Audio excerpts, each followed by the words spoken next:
Welcome to a brand new episode of the Bold Take Podcast. I'm Austin Hill. With me, as always, is Austin Wader, and we're here to talk the NBA trade deadline. But of course, less than 24 hours ago, before the recording of this episode, we had the Super Bowl go down. The Seattle Seahawks taking on the New England Patriots. And look, this game started as a defensive slugfest where we kind of wondered when the levee was going to break, what was going to happen.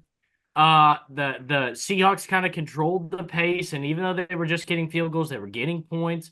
And then the floodgates finally broke open in the fourth quarter of this game, where we saw two touchdowns each for both sides. But that resulted in a 29-13 victory for the Seattle Seahawks to win Super Bowl 60, get their revenge for 11 years ago. And in this one, we had another unfortunate running back getting a rushing touchdown taken away from him. Yeah. Kenneth Walker broke that massive run at the end of this game when they were just trying to seal the deal. And there's the holding call that pulled back like that 50-plus yard touchdown run. Mm. It felt like. And certainly that run would have sealed a Super Bowl MVP case. But, of course, it still went Kenneth Walker's way anyway, which I think so, over 160 total yards in this game. He was absolutely the catalyst for this team's offense. And you think about it, even in the first half, the 94 scrimmage yards in the first half, which, was pretty slow offensive game for everybody except Kenneth Walker. So this was an incredible performance by the Seattle Seahawks, but the defense really tells the story in this one for Seattle. It really does for both sides. I mean, both sides were just super conservative on the offensive end. It almost felt like in that first half, Mike Vrabel just didn't trust his offense whatsoever.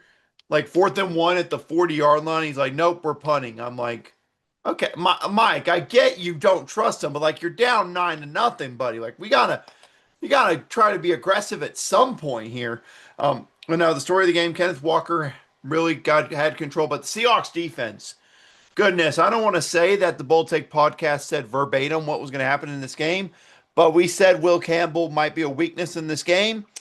He was more than might be a weakness. He definitely was a weakness in this game.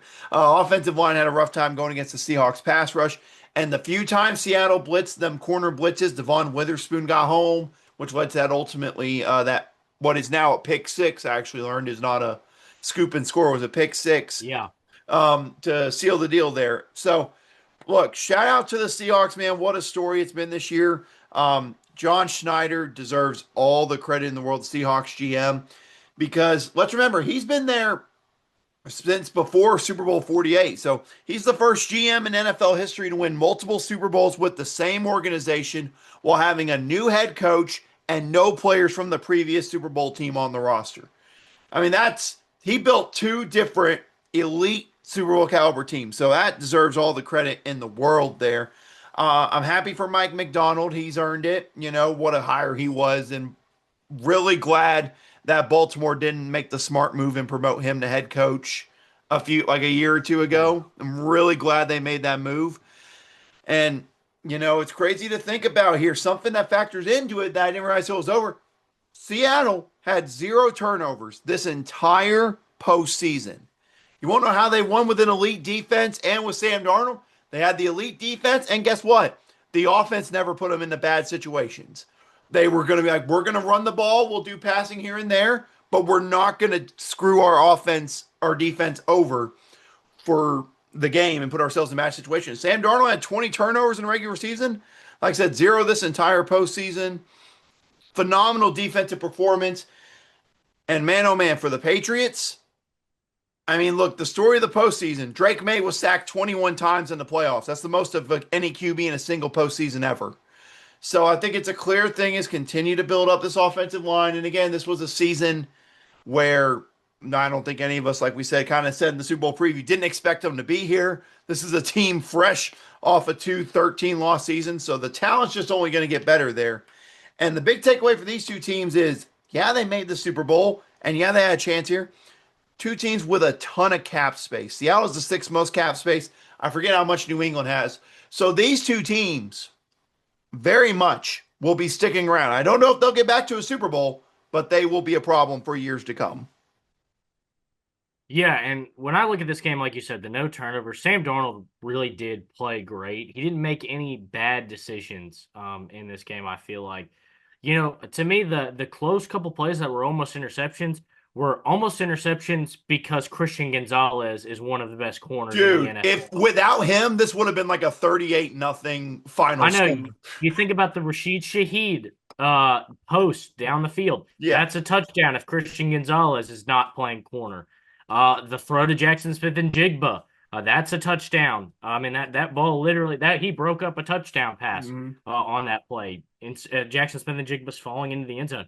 So yeah, you talk about Christian Gonzalez and his impact was unreal. And look, when we talk about being able to build two different Super Bowl contenders here in Seattle with a completely different cast of characters, the big thing I really look at is it, there's a recipe to Yep. this success in hmm Seattle. Look at the way the defenses are built. You think of the Richard Shermans, the Earl Thomases, your Cam Chancellors, hmm Malcolm Smith, of course, Bobby Wagner, KJ Bobby Wagner Wright, is the all those name I'm guys. forgetting. Michael Bennett. Yeah. You think of all those forces. Well, yeah, they just got those guys all over again. And look, it started with Devon Witherspoon and Tariq Woolen. I harped on this hard and I talked about it, but Jackson Jobe really showed up in this game as a kind of hmm a late round guy out of Ohio State or Alabama. I can't remember off the top of my head right now.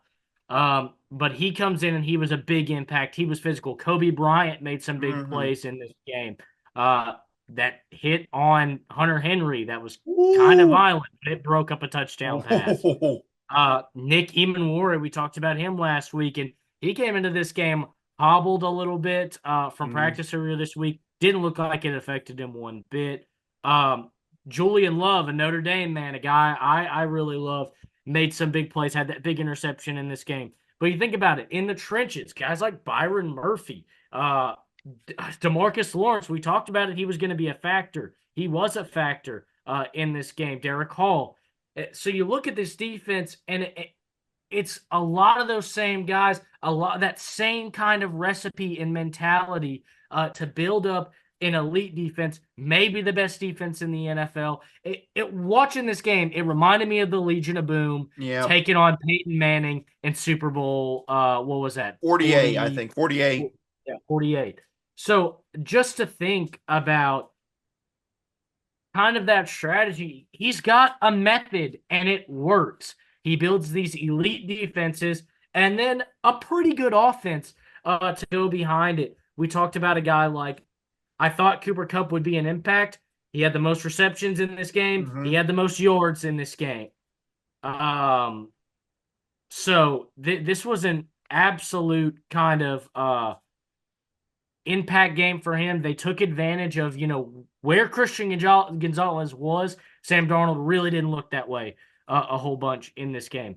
And for Kenneth Walker, we talked about a guy who's in the last year of his rookie contract. Yep. How about a guy who's going to be looking to get paid after this hmm postseason? And again, we kind of talked about it with the way they kind of went to the split backfield over the last couple of years. It was like, well, maybe there's something wrong with Kenneth Walker. Maybe he can't be the lead back. And well, I didn't necessarily feel like that. There are probably people thinking about that. Oh, yeah. Obviously, no extension in the works at Seattle. Maybe they wanted to see how everything played out. Um, but now because of that, Charbonnet gets hurt. Kenneth Walker has to take the majority of the load now. It's more like 75-25 as opposed to a 50-50 split now. And over 120 scrimmage yards in each postseason game. And the Super Bowl is the only game he doesn't score a touchdown. 3 in the divisional round, 1 in the conference championship. He went on another level in this postseason, and yeah, we're talking about teams maybe looking around for running backs. We talked about maybe the Chicago Bears and what they might look to do at running back. Yeah, he's going to have a lot of people making phone calls and saying, "Would you like to come and do that for us?" Yeah, I think so. I think that very much will be in play. At the same time, though, I say like it is, Seattle and John Schneider and them know they would be stupid to let him leave after that. Agreed. I mean, they would be stupid. I get, like I said, Zach Charbonnet, not saying he's bad. Like I said, I never really understood the split backfield either. But Yeah. it was working for him, so I wasn't going to say anything too bad because it was working for him.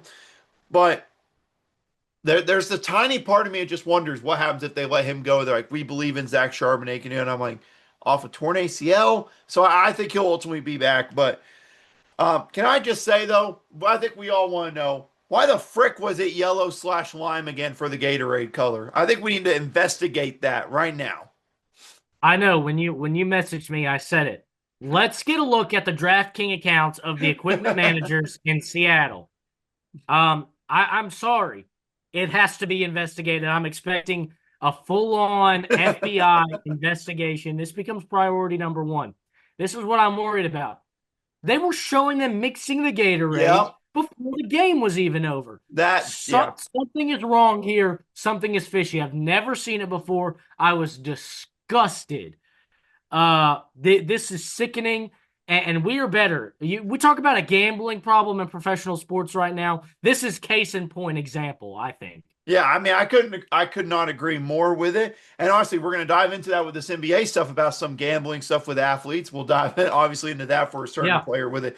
But I mean, overall, for all the people who are like, it was a boring Super Bowl. It was the number one defense in the NFL against a defense that had not given up more than 16 points a game in the playoffs.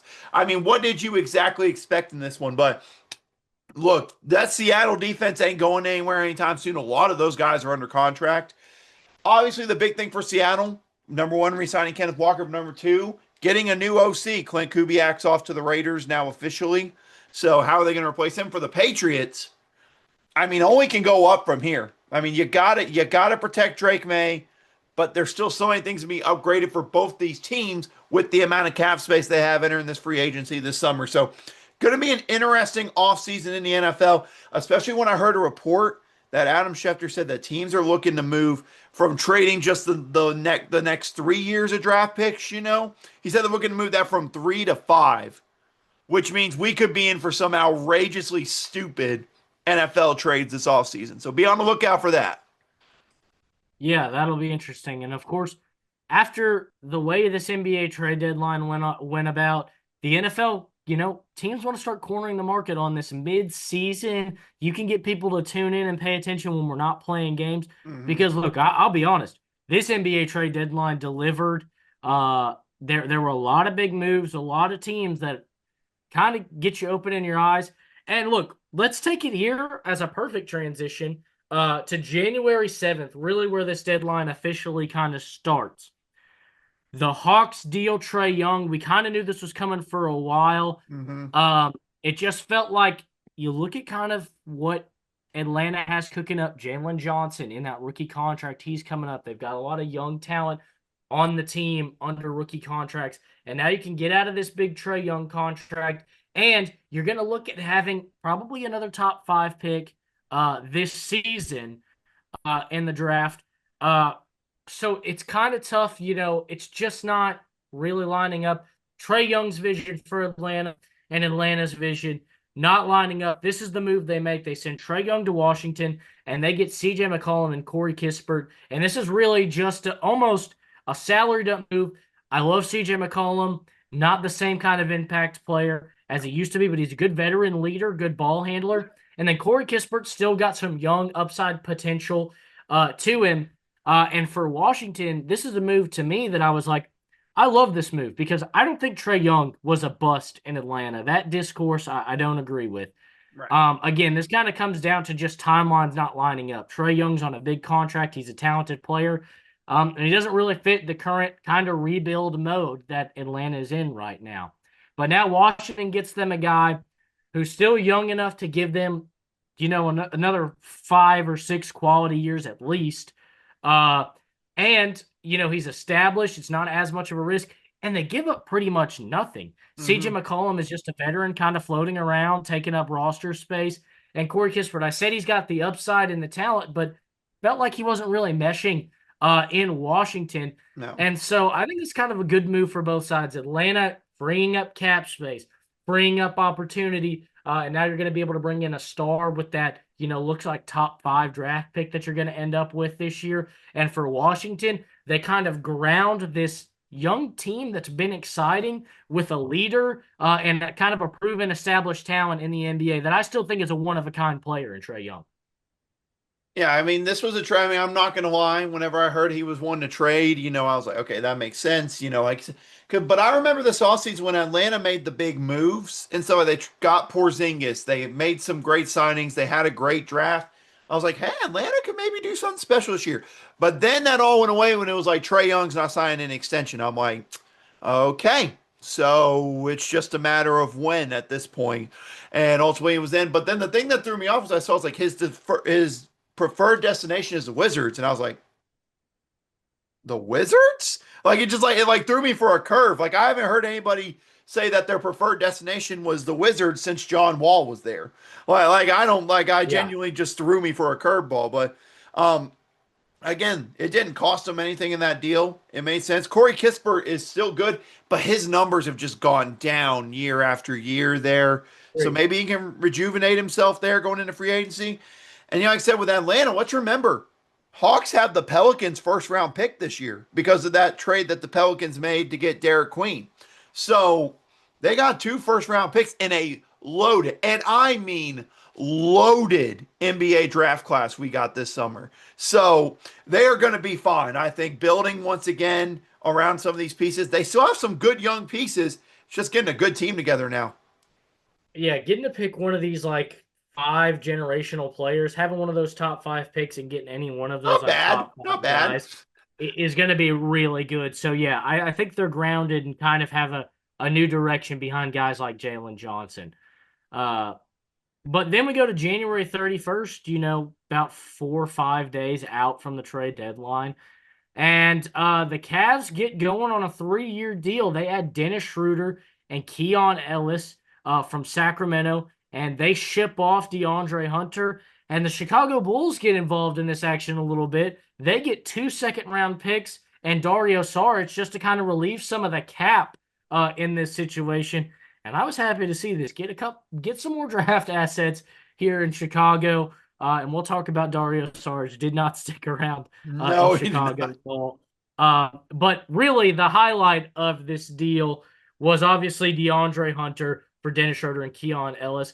And look, the big thing for Cleveland was getting backcourt defense here. You get a guy like Dennis Schroeder, who's kind of this proven bench presence and veteran leader. We see what he does every year overseas when he goes to play with Team Germany in the FIBA Cups and the Olympics. He's a great leader, a great locker room presence. And he brings a good energy. He's going to be a good depth piece. And Keon Ellis, a younger, proven kind of defensive minded guard that can really help out, take some of the pressure on what at the time was a Darius Garland and Donovan Mitchell backcourt. Not really a lot of defense there. And Lonzo Ball, not quite really fitting what they wanted this season. So this was kind of their way to fix that and then to kind of dump that huge salary that DeAndre Hunter has. As well as, you talk about DeAndre Hunter having huge salary here. He hasn't been bad, but he hasn't been worth the $23 Mm. million. He's been an all right defender over the last couple of years, which is kind of a drop from being, one of the best defenders in the NBA. And his scoring, he's just lost the three ball since he Mm. got to the NBA. So he's not a bad player, but he's not a $23 million player. And so for Cleveland to kind of ship that off, I think they get a big upgrade. And for Sacramento, I don't know. To me, this is kind of head scratching. I guess you take on DeAndre Hunter, you clear out some of the, I guess, crowdedness in the guard room. But DeAndre Hunter could maybe be a stretch four. I get by today's NBAs, he's probably a stretch. He could fit into a stretch four, but still kind of a small team that just doesn't really have any identity in Sacramento. A lot of salary being paid out to a lot of guys, to a small amount of guys. Yeah, like my first thought whenever I saw this deal and it was to the King, I'm like, what are the Kings trying to do? Are they trying to compete? Are they trying to tank? They can't make up their mind here with Exactly. this deal. I mean, that was my only true takeaway. Dennis Schroeder getting traded guard play, that's gonna help them out a lot. I feel like this is like the seventh or eighth time Schroeder's been traded in his career. It's not that A he's like lot. a bad player. He's good at what he does. He's just been thrown around in so many trades and stuff. So that's That's that's not bad. that's Yeah, and just to jump in a little bit here before you finish your thought, that's why he's been traded so many times. Not Yeah, because he's bad, it's because he plays on a meh team, and then a contender wants the presence that he brings. right. He's not a bad player. In fact, he, like you say, does his job well. That's why these contenders jump in at the trade deadline and say, "Yeah, Dennis Schroeder would be the kind of guard we need to add to make a run." So yeah, it feels kind of like an oxymoron being the most traded player but being valuable. But he is traded Mhm. so much because of the value that he brings. Teams aren't trading for Dennis Schroeder 7, 8 times for no reason. Yeah, no, I mean they're trading from, and as we'll dive into, obviously with another trade that happened. I mean the upgrade in veteran leadership in the backcourt has gone up tremendously for the Cavaliers Yeah. with this deal and another one they did. So good. I think it's not a bad deal for Cleveland.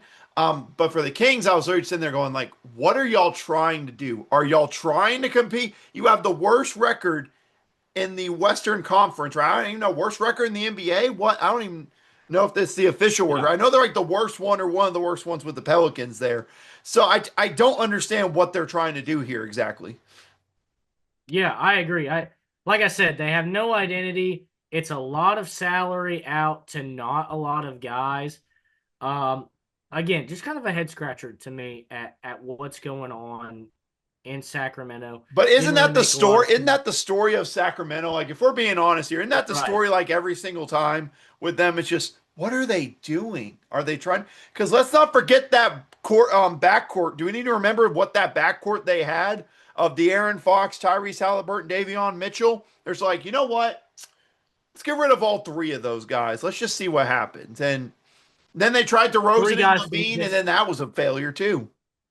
yeah, I mean, you talk about those three names when you say them. De'Aaron Fox on a contender in San Antonio. Tyrese Halliburton was in the finals last year with the Indiana Pacers, and Davion Mitchell on a contender in the Miami Heat right now. Uh, just kind of like, what are we doing? And here's the thing: we talked about this. We've been doing the show long enough that when they were making these moves, drafting these guys, we were like, "Hey, these are great talents. I like De'Aaron Fox, like Tyrese Halliburton, like Davion Mitchell." Getting a little crowded in the point guard Mhm. room. What's the direction? Maybe you'll have to move on from one of these guys, but we never meant to move on from all three. Yeah. That was never the plan. So it's again, you're right. It's been head scratching over the last few years I what mean, they they did. went from those three guys to a point guard room of what? Russell Westbrook, Devin Carter, and who else? Who else is there for their I guards? I think mean, that's it right now because for Malik point Monk's guard. obviously. I mean, I know they've been trying to run Malik Monk at the point guard, but that's not where he's going to be good at. That's not where he would No, thrive at. no, and I agree.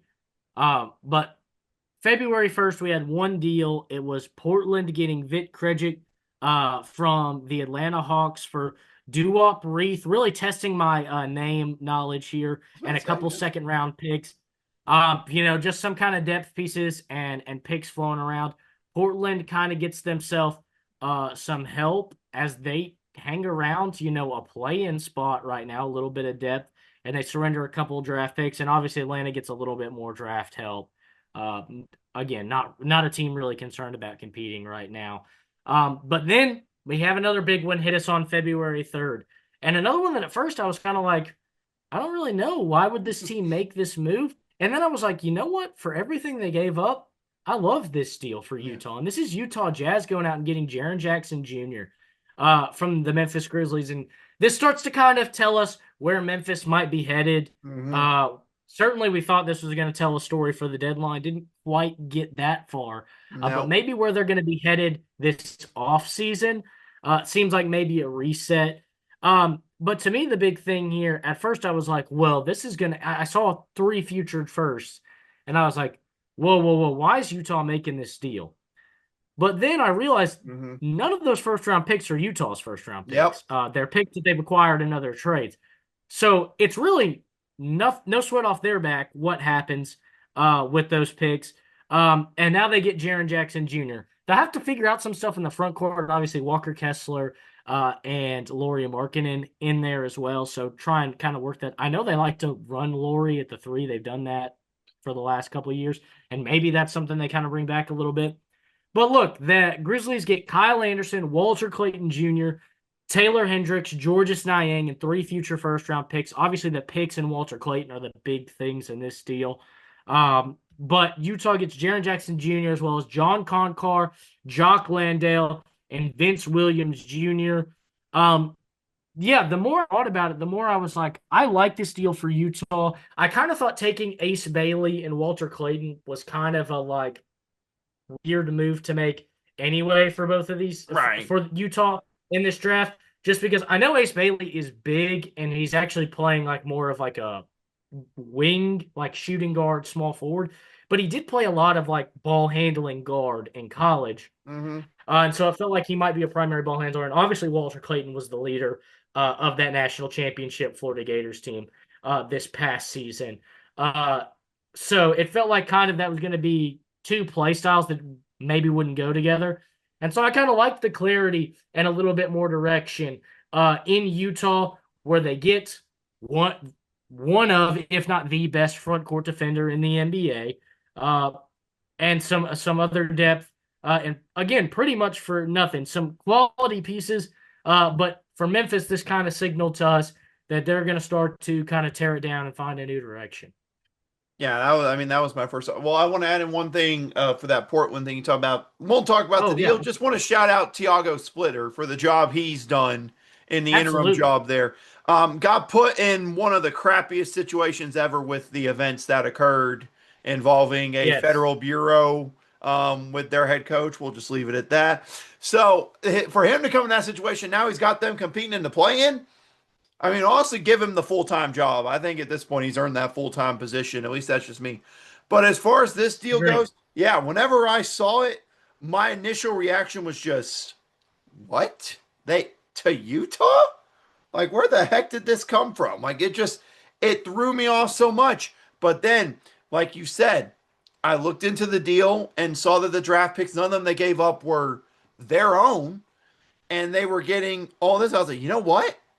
This is a great move. And honestly, the thing that had me intrigued whenever it happened was obviously the Walter Clayton trade. Whenever he was involved in it, I saw that. I was like, wow, that's big. I think that means they're trading Jaw. Like, that was my initial Yeah, thought. Whenever I saw that was good for them getting him. That probably means John Morant's gone at the deadline here. That was my initial thought. And obviously, when we dive into that at the end there, yeah, we'll find that out. But I think it's good for the Jazz. Look, they had all these assets from all these deals they've been a part of since they let go of Rudy Gobert and Donovan Mitchell. And they had all these guys. You're like, you know what? We got to cash in some eventually and try to do something. And they said, Jaren Jackson, why not get him there? I'm curious though. I just feel like with Laurie Markin in there, I feel like a true small forward there would be better for them I than agree. him being there. It's not that I think Laurie Markkinen's a bad player. I mean, shoot, he's averaged like 27 a game this year. I think something like that. So I mean, he's doing good. I just think he'd be a better fit maybe somewhere else as like a stretch four. I don't know how he'll fit here, but the big thing is obviously they're not going to compete this year. The thing that's going to help them is having Jaren Jackson build some momentum this year, get a great lottery pick, like I said, from a loaded NBA draft class, and you are probably looking to make a playoff push next season. And not just a play in push, like we're talking actually in the playoffs completely kind of push for them. And for the Grizzlies, 13 draft picks over the next 7 years. Don't screw it up. Yeah. They made and look. Here's the thing: they've made some good draft picks over the last couple of years. They've Right. just gotten some guys that haven't really ended up working out together. Yeah. And so maybe some picks that are made in the best interest of the team as a whole. But look, now we're about to start hitting a stretch here on February 3rd where the Chicago Bulls got busy. Uh, and as a Bulls fan, I'll just go ahead and say it. I'm glad we got busy. Look, I know there were guys like Kobe White that were a little bit upset at the beginning of this flurry, obviously before he ended up being dealt. Um, and he kind of felt like they were giving up on him. He liked Vucevic, he liked guys like Kevin Herter, and I love Kobe White, and I liked a lot of these guys and what they brought to the team. But there was sure, this team gets to the play-in every year, and then they go home. They're not competing for anything legitimate. Give us something to hope for. Give us something to look forward to. Um, and so with this first big deal the Chicago Bulls make, the Bulls acquire Mike Conley and Jaden Ivey in a deal with Detroit and Minnesota, where Minnesota gets cash considerations only. So they're just freeing up roster spot, freeing up some cap space as they were in pursuit of Giannis Yep. at this point.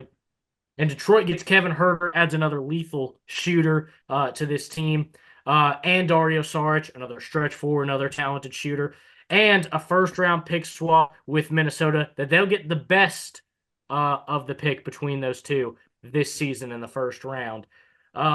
So, yeah, this is a huge move here. Chicago obviously starts to show kind of where they're trending and where they're headed. They get a guy like Jaden Ivey, who's had a really solid season for Detroit and could now be kind of in the future for the Chicago Bulls. Big thing with Jaden Ivey, last year was rookie deal, no extension, Yep. so going to have to work to bring him back in the offseason if you want to bring him back. Um, and I liked the move uh, for Detroit here. Again, getting two quality bench pieces in Herter and Dario Saric really helps add that shooting, that veteran presence on a team that's tops in the Eastern Conference right now. So this gives you a chance. Hey, we've got a good team. Let's not do anything crazy. Let's not spend any draft picks. Hmm. But let's get two guys who are just going to be solid contributors off the bench and get us ready for a postseason run. Yeah, that's exactly what this deal saw to me was. Look, the Bulls are going to take a chance on a former lottery pick. I don't blame them. Jaden Ivey, we've seen the flashes, but his offense this year is just his minutes overall and everything has just kind of been down in Detroit this year because obviously they found what's worked. It's led to having a lot of Yeah. success. Number one seed in the East. We get that. So the Bulls are like, we'll take a chance on him because we've seen the talent there. And for the Pistons, like I said, if you're a team competing in the NBA playoffs and competing for an NBA title, you can never have enough shooting on the roster. So bringing in some guys like Kevin Herter and then Dario Saric, that means some great shooting you bring in there. I think it's a deal that makes sense overall for both sides there. And Mike Conley had a great long run with the Chicago Bulls after this deal. I mean, he was there for the Yeah. long haul after it. For the long haul. And I tip of the cap to Mike Conley and everything Yep. he brought to the Chicago Bulls. Uh, I love Mike Conley. So it'll be interesting to see kind of what happens with him. And we'll talk a little bit more about Mike Conley here in just a little bit. But yeah, he was a solid contributor. And yeah, you talk about Jaden Ivey, and like you said, we're talking about the over the last few years, rookie years, 16.3 points, 15.4, 17.6. And then this year he's at 8.2, but already coming into Chicago, he's gotten that number up to 11.5 in just a few games. But yeah, he's obviously he's had better days, but like you said, it's not because he's bad. They've kind of just found the strategy and the guys that really work best for them in their rotation. And Jaden Ivey just kind of was on the outside looking in. But the Chicago Bulls stayed busy. They make Mhm. a deal with the Boston Celtics for sending Nikola Vucevic and a second round pick for Anthony Simons and a second round pick. So second round pick swaps, I think it's a 2027 pick for a 2029 pick. But the big thing here for Boston, Anthony Simons expiring contract. So is Mhm. Nikola Vucevic. But Simons is a guard, got a lot of guard depth. They're really good there. But look, who have they lost over the last couple of years? Kristaps Porzingis, Luke Cornett, Mhm. Al Horford, guys who were pretty big contributors in that championship team a couple of years ago. Really needed to find some help down low at the center position. They get a guy, solid double machine, and Nikola Vucevic can help stretch the floor. He's a good playmaker. He brings a lot to this Boston team. I actually really liked this move for Boston. I thought this brings you a very similar piece to Al Horford, in my opinion. And so now you kind of get that same kind of veteran presence, same kind of skill set that Al Horford has. Now Nikola Vucevic helps continue this team on a path of they're contending the 3 seed in the East, and this is without Jason Tatum, who could make a comeback at the end of the regular season or the playoffs. I know he's still up in the air. He said several times, still up in the air kind of on what he wants to do. And I like that he's taking so much time to think about it. He's not saying, oh, we're the 3 seed. Oh, we're competing. Hurry back, hurry back, hurry back, hurry back. still taking his time and taking care of his body. But I like this move for Boston. And what I feel bad for is Anthony Simons. He has to come to the Chicago Bulls when he's legitimately in the race for sixth man of the year. And now he's Hmm. going to have to come to the Chicago Bulls where he's going to maybe start, where he might still be a sixth man, but he's Yep. not going to have the same kind of impact, not going to have the same kind of difference. Literally, the sixth man of the year trophy was ripped out of Anthony Simons' hands when they shipped him off to the Windy City. And I feel bad. I truly feel bad for him. He'll finish out the last year of this deal. And then I imagine the Bulls probably won't make an effort to re-sign him Right. because here's the thing with Boston. Anthony Simons has played so well, he's become too expensive. They're not going to be Hmm. able to bring him back on a contract extension, Yep. so they ship him off for a piece that helps him a little bit better right now. Same thing in Chicago. Sure, they're going to have a lot of salary cap, going to have a lot of empty roster spots next year, but Anthony Simons just doesn't really fit where the Chicago Bulls are headed. I feel bad that he's going to have to spend the second half of this season playing for the bad Chicago Bulls and being robbed of a Six Man of the Year trophy. Yeah, I mean, I think overall that's brutal for him. He's now going to play for the Chicago Guards. I have switched the Chicago Bulls name to the Chicago Yeah. Guards from this And we're entire not trade done. deadline. Yeah, I was about to We're say not done. we are not done adding guards to the Chicago Guards. I need the logo now. Just I need to think of a Chicago Guards logo. That's going to be Yeah. like an expansion league team on like the new NBA 2K. Whenever if I ever get my hands on that, I'll be like the Chicago Guards. That's what I'm going to do for that. But as far as this deal goes, I like it for Boston. Really haven't been the same at center. Like you said, they had to trade Porzingis and get rid of all center depth really to save money this offseason. So, to get a piece like Vucevic, especially with them competing with most likely Tatum not coming back, you might as well get some depth, try to run it back, try to run it this year, see what you can do without him, and then maybe make a decision on Vucevic in the offseason, what you ultimately want to do there. But I think this is a good deal for both sides. Um, Again, I feel like Anthony Simons kind of got robbed. But at the same time, it's an interesting guard duo there with him and Jay Nivey now in Chicago. So we'll see what that does. But obviously, with another trade we're going to talk about in a minute, the guard room there is just so crowded. It Yeah. feels like he really won't get the chance to prove himself even more.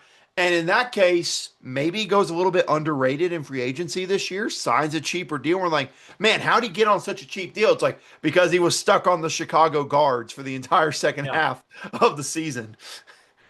Yeah, it's again, I feel bad for him because this was the Bulls finally kind of hitting that, okay, we're going to commit to a rebuild. We're going to stop this consistency mumbo jumbo. And Right. Anthony Simons, unfortunately, is going to get caught up in the first season of really what seems to be an audition for the future of the point guard and shooting guard position in Chicago. Again, we'll talk about some more moves that added to the.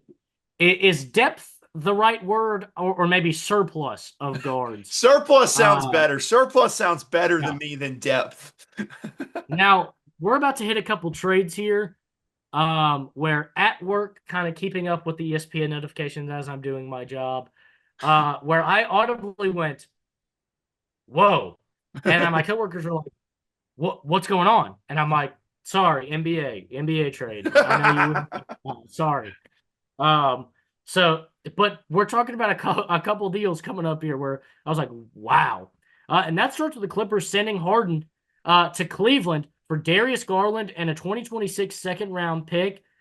And I'll be honest, I like this move for the Clippers. I know they've been on a heater as of late, but still not where they thought they were going to be at this point in the season.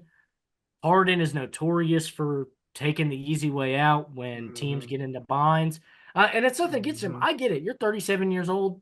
I also probably wouldn't want to play for a team that's on the fringe of the Western Conference right now. So I get where he's coming from.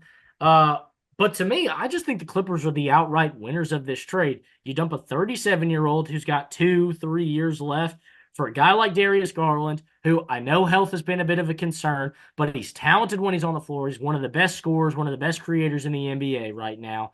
And you get a second round pick on top of it. So what? I surrender a 32-year-old on a almost max contract for draft assets and a younger guard. I like Darius Garland's fit. I think him. Hopefully he can get healthy, get on the floor playing with some of the other pieces that the LA Clippers acquired at this deadline. And the heater they're on, 15-5 in their last 20 right now. Clippers aren't done yet. No, no, I don't think so. Again, obviously, it could depend on how things work together as a whole there. But I remember, for those of you who don't know, I follow the Clippers. Pacers are my kind of two teams that I follow along with. More Pacers in recent years than Clippers for obvious disappointing reasons, as far as it goes. But I just remember Clippers have been on here. I think they had one prior to you saying 15 and 20. I think they had one like 17 and 3 stretch is what they had been on. I was like, wow, maybe they can compete and get out of the play and stuff. And now out of nowhere, freaking this report comes up. Harden wants to be traded. I'm like, where the heck did this come from? But then I Yeah. saw what it was for Garland. And look, I'll be honest with you, I was never a fan of the Clippers acquiring James Harden. I didn't think he really fit in with Yep. their I style of remember that. basketball in the first place. Um, so look, like I said, I think this is a win for the Clippers. For the Cavs, look, it's clear they made the all-in push for DeAndre Hunter last year, so they got rid of him because it really didn't work out. Darius Garland wasn't 100% in the playoffs, so they said, let's go get James Harden, him and Donovan Mitchell, and we can try to compete all in right now. That's essentially what they're doing. For the Clippers, they're like, let's think about it for the Clippers in recent years, Austin. It's been Kawhi and James Harden and a bunch of veterans because they've had no draft picks and no young players to be able to build around. Now you have a guy in Darius Garland and some other pieces in a move that they made a little bit later on that while you have Kawhi and some of these veterans still, you have some young guys like Darius Garland to at least try to build some sort of future for this team. So I understand why both sides made the deal. It was just kind of shocking whenever it came out. Yeah, I agree. Um, my biggest issue for Cleveland getting James Harden is it does not solve any problems Mm-mm. that Darius Garland gave you, except for Harden will probably be on the court. Right. That's truly Injury, what like, I think this trade was made for. I'll be dead honest with you yeah, because they know they're competing right now. So they're like, let's get a guy we know it's going to be on the court. yeah. I mean, Harden is just as much ball dominant, if not more, than Darius Garland is, which again kind of conflicts with also Donovan Mitchell being a ball dominant guard. Yep. Uh, he's a good shooter. Like I like James Harden's three ball. He's a great shooter. And all right, he's a good playmaker when the offense is flowing through him. But he also doesn't bring anything on defense. Yeah, Doesn't bring exactly. anything more or less on defense than Darius Garland did. Maybe a little bit bigger. Maybe a little bit bigger. Um, it's just to me we're swapping a kid in his 20s for a 37-year-old, but the 37-year-old is going to be on the court a little bit more this season. Uh, we'll see. Obviously, we'll see what happens. Harden's deal, I believe, expires at the end of this year. So, Yeah. and It was a like a 23, 2-year player option deal he yeah, signed with the Clippers a few years ago. So that makes sense to me. But the thing that it's the thing that continues to bother me about NBA teams and stuff is you look at these teams and they're like, well, we got to go all in. So let's just get rid of our young players and all the stuff that we've used that helped us get to this point for a bunch of veterans now. I mean, my prime example is for a team that's doing the complete opposite of that. Look at the Orlando Magic. They have so much depth on that roster. But do you see them making the big moves? No, because they want to try to build some sort of core there. The Cavs had a young core. Darius Garland, Donovan Mitchell had a great season last year. Then Darius gets hurt for a bit of time, which hurts him a bit. But they're still a great team. They just got to get him healthy. And it seemed like the Cavs just got impatient and were like, I'm tired of waiting. And let's just get rid of him for a guy that we know is going to yeah, be here. It's frustrating. I think if you're a fan of like an overall like long-term future of a team. yeah. I mean, look, I don't know if you saw it. Cavs Twitter was not crazy No, about they were this. not. And again, I think rightfully so. I don't think James Harden's a bad player. I think, if you're going for the aspect of he's healthier right now, we're competing right now, I get it. I just think in the long term, you're shooting yourself in the foot with a really good young core because you think you might be able to win the NBA championship this year. You Yep. might. Exactly. Keywords Um, money. yeah, I mean, this is a very competitive. The NBA has been really competitive top to bottom in the playoffs the last couple of years. It hasn't gotten any easier. I Mm-mm. think to say that this deal makes you more of a surefire contender than when you had Darius Garland, it is just not the right way to look at it. But let's talk about another one where I'm like, wow. And again, this is another deal where at first I was like, what is this team doing? And then I see kind of the picks that they give up in this deal. Why would you not make this trade? The Washington Wizards acquiring Anthony Davis, Jaden Hardy, D'Angelo Russell, and Dante Exum from the Dallas Mavericks, and they're giving up Chris Middleton, AJ Johnson, Malachi Brannon, Marvin Bagley, a 2026 first round pick that belongs to the Thunder, so it's not going to be in the lottery unless we Mm-hmm. see the fall off of all fall offs from the defending NBA champs. A 2030 first round pick from Golden State, top 20 protected. Golden State in 4 years could probably very well be a completely different look. Curry could be gone, Jimmy Butler could be gone, Right. Draymond gone, and Yeah. they're a different team. But that's 4 years from now, and it's not your pick. So it's really not in your control what happens with it anyway. I get getting rid of it. And then 3 second-round picks, a 2026 from Phoenix, a 2027 from Chicago, and a 2029 from Houston. Uh, Look, I think the Mavericks, I'm not even going to say it. The picks are good. The picks will help in the future. Maybe Marvin Bagley can give you some minutes. Chris Middleton's a quality player. But this just goes back to Luka should have never been traded. Nico Mm-hmm. Harrison should have never had employment in the NBA. Mm-hmm. Um, you just can tell from this move just how badly this deal went. But I like this move for Washington. Are they going a little bit all in too fast? Trae Young hasn't played a game for him yet. Sure, but why not? Anthony Davis's value is clearly at an all-time low Yeah. at this deadline. You get guys like Jaden Hardy, D'Angelo Russell, and Dante Exum. Jaden Hardy and Dante Exum, huge contributors 2 years ago on the Dallas Mavericks when they made a run to the NBA Finals. D'Angelo Russell, good ball handling guard. Actually, I think they may have bought D'Angelo Russell out or something here recently, or that might be in the works. So maybe you don't even have D'Angelo Russell for the rest of the season. But still, I don't mind this deal. Anthony Davis is still a quality enough player. But the big thing here for me is how badly Anthony Davis wanted to get out of Dallas. The thing came out about him being injured and, didn't really know he was going to be back around the deadline. And that might lead to the Mavericks holding on to him to get more value from him because he might not play until well after March 1st, I think is what they were saying. Yeah. And that kind of hurt his value. A lot of teams kind of backed off. And then he went and got a second opinion himself where the doctor was like, well, I could see him coming back before the end of February. And that kind of told me all I needed to know about exactly what Anthony Davis thought was happening in Dallas Mm-hmm. in the short term future. I think if you're Dallas, you have Cooper Flag. Let's get rid of everybody else. It's time. Yeah.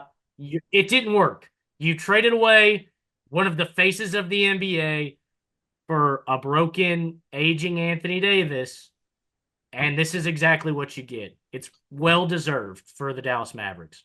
Yeah, let's just take a look at so overall with this deal happening, the Mavericks traded Luca for Chris Middleton, AJ Johnson, Marvin Bagley, Tyus Jones, and a bunch of just whatever picks that are going to be kind of useless there. Like as far as being like legitimate players, probably to help become superstar with the top of the draft. And again, this is pretty much to me because obviously Nico's been fired and rightfully so in recent time. Uh, Yeah. this was them kind of saying, look, it was a mistake trading Luca, and we don't want to just keep being reminded of that mistake of a trade. So we're going to move on from Anthony Davis. To me, whenever I saw it, that's what I thought. At the same time, for the Wizards, I respect them for just not sitting there and doing nothing. They acquired Trae Young, and I was like, you know what? This doesn't really make sense if they're not going to be anyone else. Now they bring in Anthony Davis. When those two are healthy, that could be an intriguing duo. Trey I agree. Johnson, we know how good he of a scorer he can be as he continues to develop there. So there are pieces there. Plus, if they don't play this year, all these draft picks you're giving up are nothing too special. You still have your own, and depending on what the lottery is, you're adding another superstar to this team in the NBA Yeah. draft for next year. That was really my thought with the Wizards and with the Jazz with these deals at the deadline. not necessarily a compete now moves, but moves that say, hey, we're doing this. We're going to add an NBA potential superstar rookie in the draft, and we are looking to compete next year in our conference. That's what I saw from the Wizards and the Jazz in these big deals that were made. Yeah, though I think the Wizards are one of the only teams in the NBA that can benefit from adding Anthony Davis, even if he doesn't come back for the rest of the season or until March or whatever. Right. Like even if he has this extended out time, yes. And if I was Washington, I might tell Anthony Davis, we're going to give you the rest of the season to take complete care of your body, to take care of yourself. We don't really know when we're going to get Trae Young back, if we're going to get him back this year. You two take care of yourselves because we're not in dire need to compete right now anyway.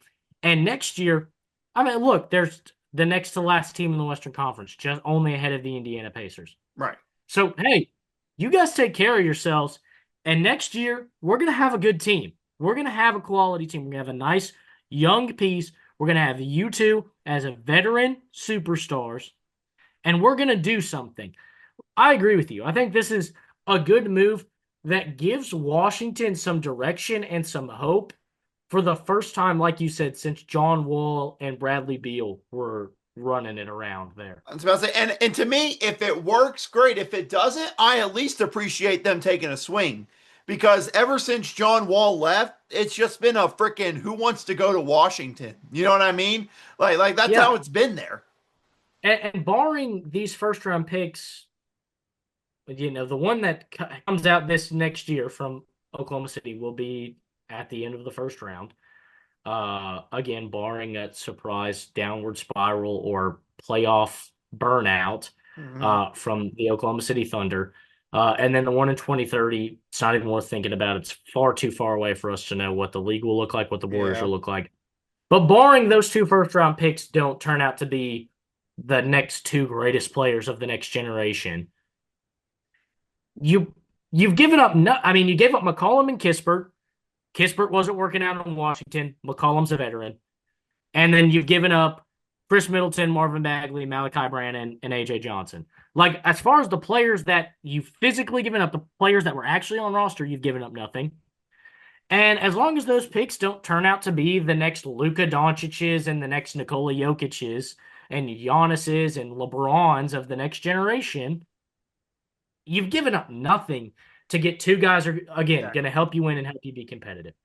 Exactly. This move was kind of a stunner to me, but I like the Thunder making a move here. Thunder go out and get Jared McCain from Philadelphia, and they send off Houston's first-round pick this year, a 2027 second-round pick that's most favorable between OKC, Houston, Indiana, and Miami, which is just crazy that a second-round pick can be. Yeah. Well, I mean, that's 4 second-round picks that are going to be flip-flopped. I don't even want to know where the second most and the third most and the least favorable picks Who knows? go out of that whole ordeal. And then 2 2028 second-round picks, one from OKC and one from Milwaukee. So, Oklahoma City's in a spot where they can compete a little bit, and all they have to do is surrender draft picks over the next 3 seasons, which theoretically they'll be competing over the next 3 seasons, so don't really bother them whatsoever. Right. And they get a solid young player in Jared McCain to kind of be another guard presence on this team, be another scoring presence. And look, I get it. Edgecombe's been good. Maxey, obviously the big deal. He's been fantastic in Philadelphia. And so maybe, you don't want to push Edgecombe down to the 3 and have McCain in as a 2 in the starting lineup or whatever the case may be. But I kind of felt like Jared McCain was finding a rhythm over these last couple games for Philly coming back from the injury and getting actually back in the rotation and getting the minutes. I thought he'd been playing well and offering a good piece for Philadelphia. Now, I know they're not the most competitive team right now, sitting at the 6th seed, though, with 30 wins. It's not a terrible spot to be in right now. I don't know. I think Philly just is stuck in a cycle right now. They get Embiid, and he's good, and then they just keep it. It was Paul Millsap, and then it was James Harden, and now it's Paul George. And they just don't keep the young guys around. They just keep splurging for the big all-star who's just past his all-star days. Still a star, but not an all-star anymore, not a superstar anymore. They're just getting and the cost of that is trading away the good young stars to Hmm. try and just get more depth with the veterans. Uh, we keep seeing it. And how long does VJ Edgecombe stand before they get another good young guard, and then they send VJ Edgecombe off because they like James Harden again, or because they bring in Kawhi Leonard? I don't know. They're stuck in a cycle right now with Joel Embiid, where I think they can have a very good starting lineup of McCain, Maxey, Edgecombe, Paul George, and Joel Embiid, and they'd be one of the top 5 teams in the Eastern Conference right now. Yeah, well, first off, my thought for the Thunder, I'll tell you exactly how this went. You know, Sam Presti was sitting with Mark Dagnall. They're like, what do we need? And they're like, I guess we could use just another combo guard. All right, hold on a second. Yeah. Would you like Jared McCain? Yeah, sure. Okay, cool. You got Jared McCain. That's essentially how it went. He's like, yeah, I got a first round pick and a second, and I'll give you another second. Yeah, we got all the picks. We'll take Yeah. whatever. That's how it felt like the deal went for the Thunder there.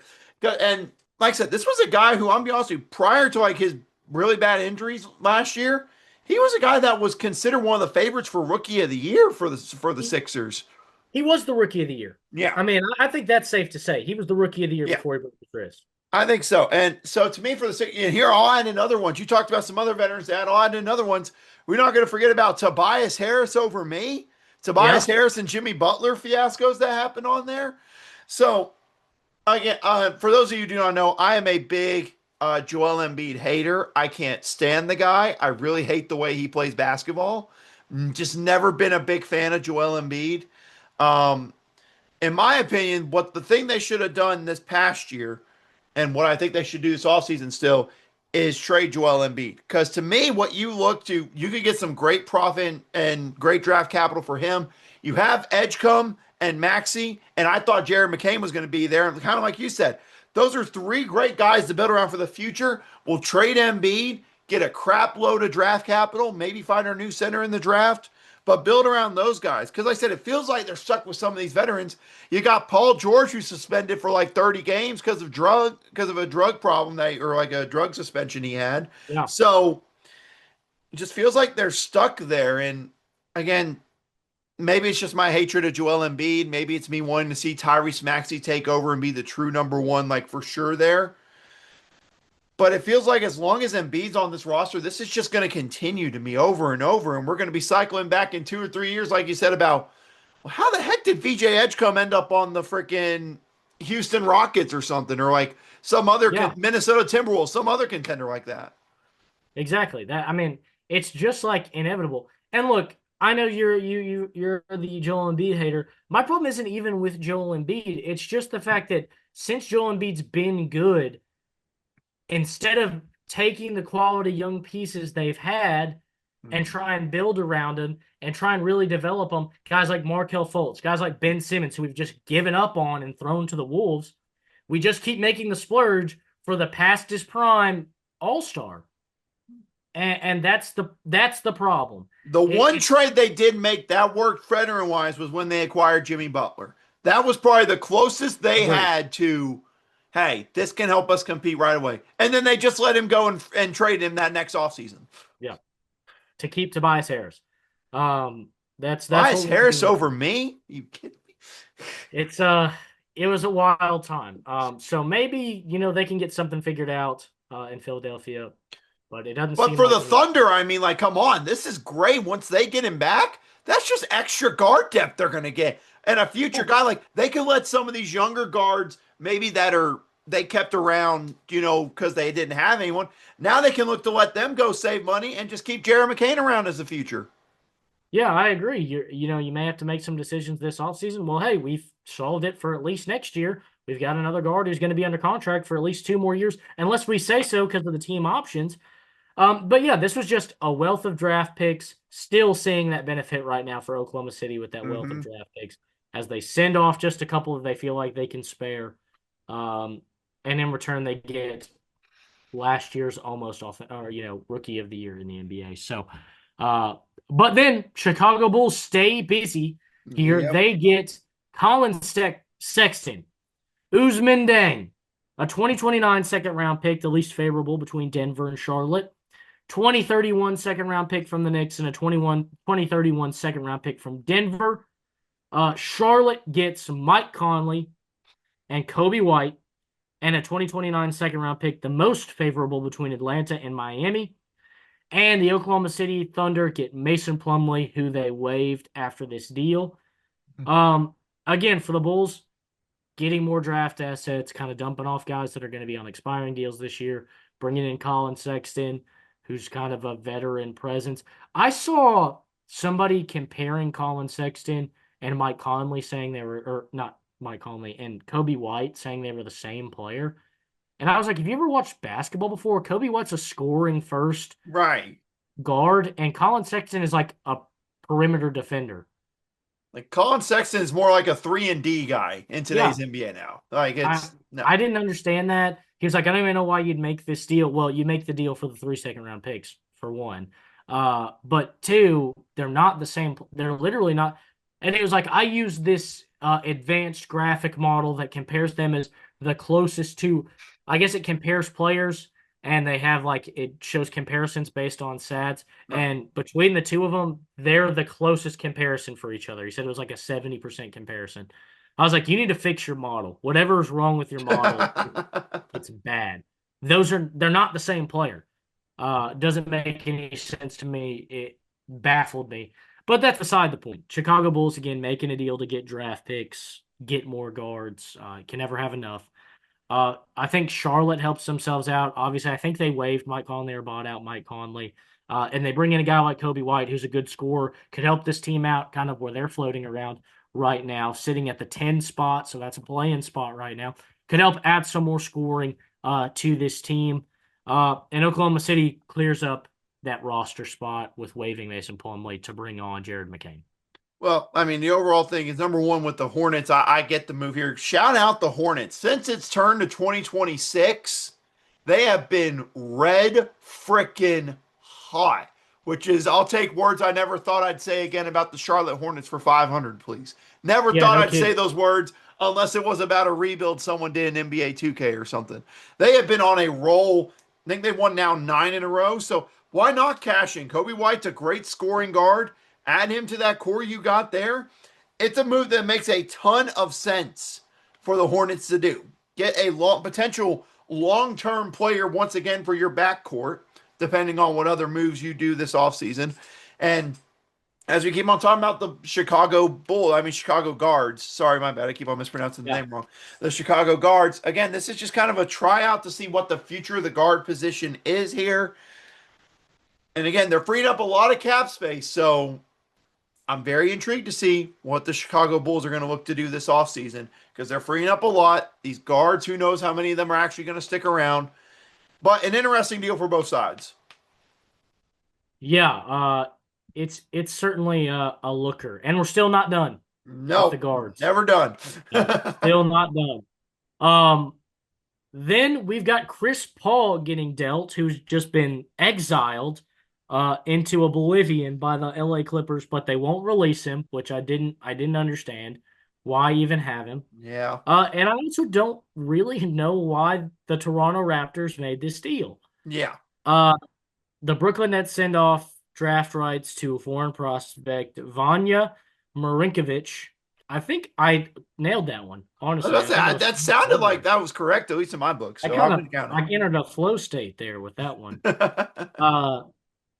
They get him his draft rights from Brooklyn. Brooklyn gets Ochai Agbaji from the Toronto Raptors in a second-round pick, and the Raptors get Chris Paul. And I get it. Maybe Ochai Agbaji, he's not really playing. Was really good at Kansas. I think he could be good somewhere if he gets an opportunity. But not really a need for him in Toronto. They're playing really good basketball right now. Again, kind of another guy that just finds himself on the outside of a really good rotation right now in Toronto. They like the guys that they've got, build around that. And look, here's my thing. You just get Chris Paul for him, though. And here's the thing. They told Chris Paul, if you want us to let you go, we'll let you go. If you want to come and play, no rush to report to the team, basically. Just let us know. And it's just like, well, what are you getting out of this then? I think Chris Paul could be a really good veteran to help support this youngish Toronto Raptors team. Right, right. But if you're like, take your time on reporting, it's like I get it. The last couple of months have been stressful. You come back to the Clippers, you expect to get this kind of like farewell tour in your last season, and then you get done in the most vile, dirty, filthy way and a vet's maybe ever been dealt. Like a surefire Hall of Famer, he's been treated more poorly than I think any Hall of Famer's ever been treated in his last season. And so I get it. Maybe it's been a little bit stressful, but I wouldn't be like, oh, if you just don't feel like coming to play, don't come to play. Like, well, then at least release him and open up a roster spot and try and figure something out. I don't know. I like Chris Paul. I think he could be a good help for Toronto. I just don't know why you make the deal and then say, take your time. You're the 5 seed in the East. You could be competitive this year with the right moves, the right veterans. I'd be saying, hey, we get it. It's been stressful. Are you going to play for us or not? I wonder if, in a way, they're saying, like, look, take your time. We could really use you come playoff time. I think maybe that's Yeah, what they're maybe. saying. Maybe that's what it is. I mean, because who wouldn't want Chris Paul helping Emmanuel quickly and Jamal Shed and that guard room just kind of get some wisdom there and help with them? And like I said, the Clippers screwed Chris Paul over a million times. It's something I've never been happy with the way that worked out and everything. But I mean, as far as this deal goes, it seems weird, but it seems like one like, look, you take your time, get with us by like early March.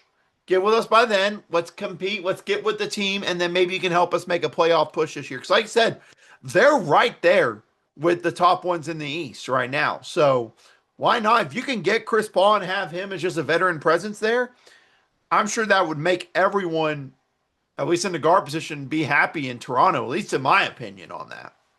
Yeah. I'm with you. I think he could be a solid piece. And maybe you're right. Maybe it's more of a, hey, take your time. Postseason, we could really use you type of deal. Uh, it just seems like, I don't know. It seems like kind of a lot to give up No. and then to expect nothing in return. I mean, the only thing that it does is it really helps the Raptors avoid the luxury tax. Basically, Yeah. with this deal, that's truly the only other thing besides bring Chris Paul in is they avoid the luxury tax. So I guess that's probably the main takeaway from this deal is they were just like, look, we avoid the luxury tax. If he comes, he comes. We'll see. Yeah. My only other thing is like I would think that, again, I get it, it's been rough and it's hard to put yourself in the situation or, the shoes of Chris Paul right now with everything that's going on. Again, I think it's honestly vile is the word I would use to describe what Right. happened. Right. But I would think with it being his last season, he would want to, hey, I've got an opportunity now. I've got a team that's made a move for me. I want to play. Like that's what I'd want to say. And if it's really more of a deal, like you said, where Toronto just is avoiding the luxury tax and they don't really care if Chris Paul plays. If I'm Chris Paul, I'd say, hey, well, I want to play. So if you don't want me to play, let's work something out so I Yeah. can go somewhere that's going to want me. Um, I wonder though, with everything that's happened with Chris Paul, do you think had he known what was going to happen was going to happen? Do you think he resigns with San Antonio? Honestly, I think so.